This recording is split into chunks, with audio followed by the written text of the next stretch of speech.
Whether you contribute to a Roth IRA or a traditional IRA depends on a few key factors, and the answer is different for everyone. And getting this wrong could mean that you pay more taxes and have less money in retirement. So I made this video so that you can understand whether you should be contributing to a Roth IRA or a traditional IRA. I'll also be using a simple spreadsheet that I built to help put numbers behind the concepts in this video. And after a few live examples, I'll show you how you can download that spreadsheet for yourself and adjust the values based on your own unique assumptions. So if you don't have an IRA yet and you're thinking about opening one, let's go through all of the high-level concepts that you need to understand, starting with eligibility.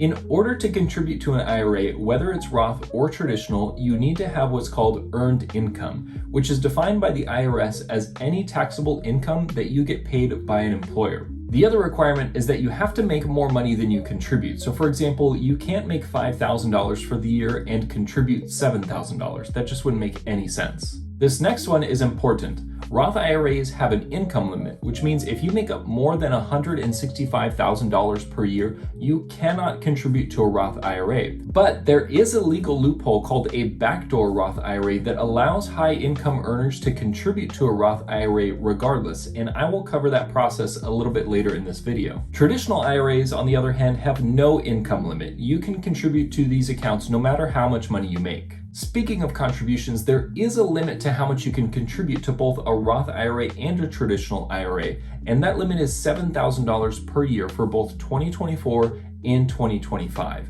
And if you're over 50 years old, then that limit is $8,000. Something important that most people don't understand is that you actually have until April 15th to make contributions for the previous year. So for example, if you're watching this in December of 2024, you have until April 15th of 2025 to make your $7,000 contribution for 2024. Now that you know how much you can contribute, let's talk about how those contributions are taxed. And this is where things start to get really juicy and you can see whether a Roth IRA or a traditional IRA is right for you. So starting with traditional IRAs, these contributions are considered pre-tax, which means the IRS will typically refund you for any taxes that you paid on the money that you put into that account. For example, if you make $1,000 and you pay 30% of that in taxes, or $300, then you'll have $700 take-home pay. If you then take that $700 and put it into a traditional IRA, you'll get that $300 back as a tax refund.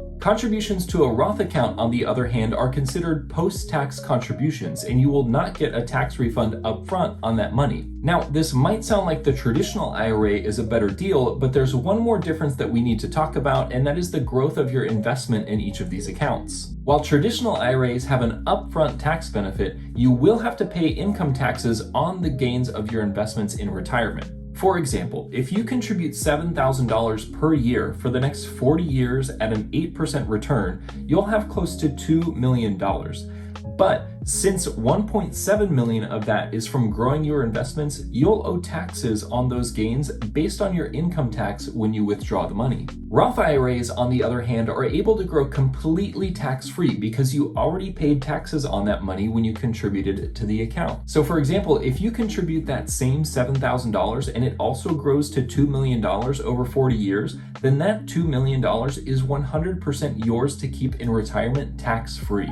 So with all of this in mind, we can boil this down to two key factors that will help you determine if a traditional IRA or a Roth IRA is right for you. The first factor is how much you're able to contribute. And that's because when you contribute to a Roth IRA, you're not getting any tax breaks upfront on that money, and you're taking home less pay than you otherwise would if you were contributing to a traditional IRA and getting refunds on your taxes. For some investors, that extra tax refund could mean more money for living expenses, for additional investments, or for building a side hustle that will generate you income. But all else equal, if you can contribute to a Roth IRA without impacting your lifestyle, then it's probably going to be the better option for you, and that's because of our second key factor, which is taxes on the growth of your investments. You see, when you pick an IRA to contribute to, whether it's a Roth IRA or a traditional IRA, you're kind of making a bet in terms of how much you think tax rates are going to be in the future compared to where they are today. For example, with a Roth IRA, you're paying taxes today in hopes that taxes will be higher in the future and you get to avoid those higher tax rates.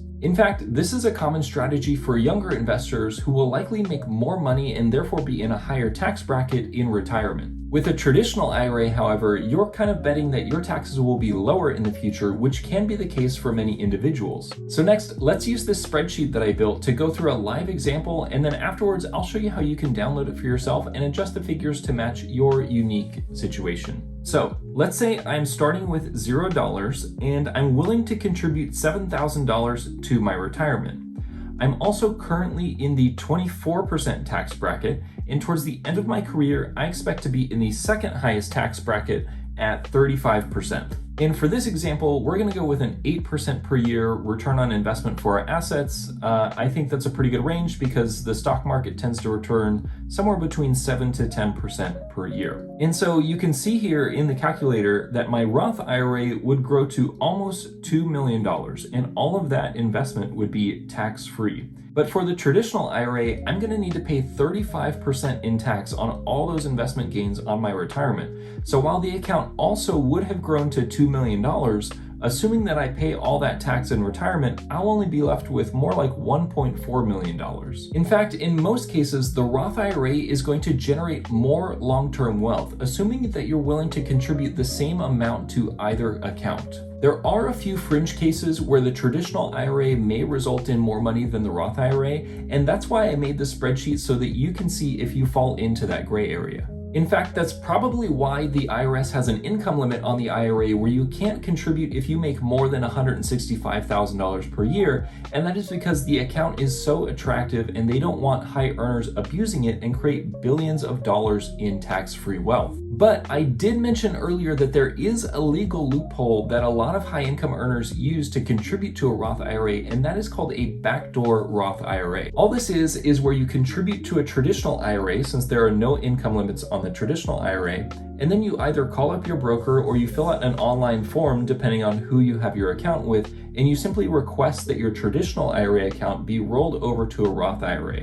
And within a few days, the rollover is complete and you now have funds in your Roth IRA. Honestly, I don't understand why there's this income restriction when there's at the same time a legal loophole that everyone uses and it's perfectly accepted. So if anyone watching this video has an idea of why those two things exist at the same time, let me know down in the comments. But before you go open your Roth account, I do want to make sure that you know how to download this spreadsheet in case you think it would be helpful to input your own values and see what this situation might look like for you and what your future value might be in retirement. So I have a link for that down below in the description. All you have to do is click the link. It'll take you to a landing page. It'll ask you for your email so I know where to send the spreadsheet to. And then from there, you can play with the file and make it your own. And this spreadsheet is completely free. There's no strings attached. And I do plan on updating it with more features and functionality in the future. So if you want to stay updated with the latest version of this spreadsheet and future tools that I come out with on the channel, make sure to subscribe so you don't miss out on those. Oh, and once you open an IRA account and start investing, you'll want to have a solid foundation for how to invest, which I cover in full detail in this video.